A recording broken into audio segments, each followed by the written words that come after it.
Travis Lee here from ThirstGym.com, and today we're talking about an exercise called the Sandbag Zercher Cross Connect Lateral Lunge. All right, for this exercise, what you're going to need is a sandbag and a little bit of space. What we're going to do is we're going to take that sandbag, we're going to hold it in the crooks of our elbows in our Zercher position. Again, just going to be around our elbow forearm area, and then we're going to hold that around our belly button area. We want to make sure we're not holding this up by our chest.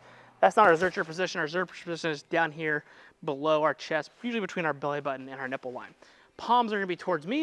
I'm going to start with my feet together. What I'm going to do is I'm going to take a big step sideways, and then as I step sideways, I'm going to bring my opposite elbow towards my knee. So I'm going to go from here, across, and then push myself back. Whole foot staying flat. I'm kind of rotating, bringing that elbow here, trying to get into that back hip as I go side to side. Now I'm going to switch sides. Same thing, trying to take a big step, going into that hip, elbows coming across. Now, this variation works great because by having that load in front of us that pushes our center of mass backwards, it's also very comfortable having that sandbag. As we go to step sideways and bring that elbow across, that's going to help me get into that back hip. So this exercise works great for helping athletes get into their hips if they are very stiff, like myself.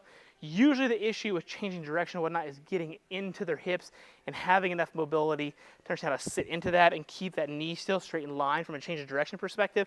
It's not a step out this way. Okay, that's going to challenge the adductors a little bit more. We actually want to get into the hip so that I can then push force to get out of it. So usually when they're stiff, they're usually just cutting things really high.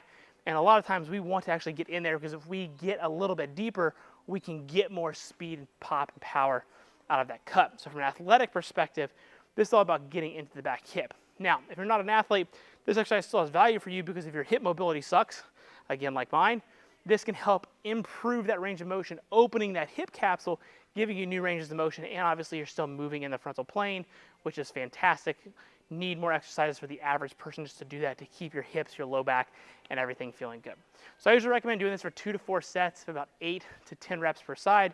You can certainly go heavier, but consider I'm usually after trying to get movement variability. I usually keep my rep ranges in that. Very simple and basic, and just trying to progress on that over the long run. If you happen to have any questions about this particular exercise, let me know in the comment section below.